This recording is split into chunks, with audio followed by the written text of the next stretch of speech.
Alors, BAL et Special Olympics, c'est une longue histoire qui ne date pas d'aujourd'hui. Monsieur Amadou Gallo-Fall, qui est le président de la BAL, est membre du conseil d'administration au niveau international de Special Olympics. Et donc, c'est pour dire que vraiment, c'est un accompagnement qui date, qui ne concerne pas uniquement le Sénégal, mais qui concerne tous les pays où se joue la BAL. Et nous sommes vraiment très heureux d'être un partenaire de la BAL.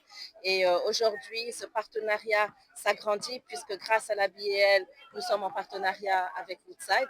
Et nous tenons à remercier la BAL pour cette confiance renouvelée et remercier également Woodside pour cette première activité que nous venons de mener ensemble et pour cette confiance qui vient de démarrer entre leur organisation et la nôtre.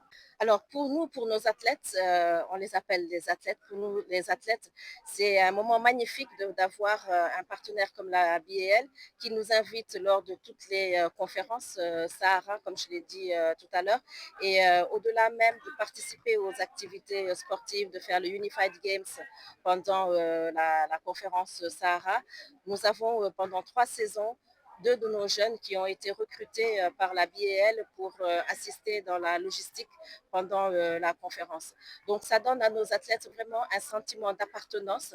Ça leur permet de s'autonomiser. Ça leur permet de montrer qu'ils ont des aptitudes, des compétences et que ces aptitudes et ces compétences sont valorisées.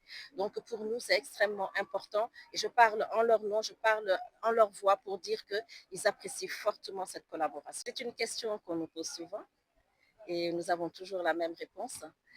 Les Jeux olympiques de la jeunesse Dakar 2026 ne sont pas des jeux où la question du handicap est abordée, présente.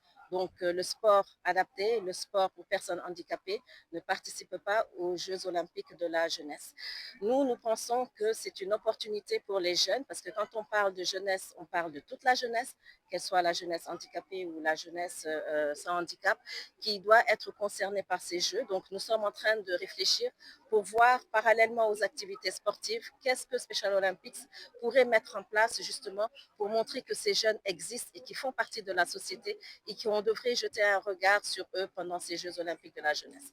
L'idée que nous avons, c'est d'organiser un sommet de la jeunesse justement pour attirer le regard sur le handicap, attirer le regard sur l'inclusion.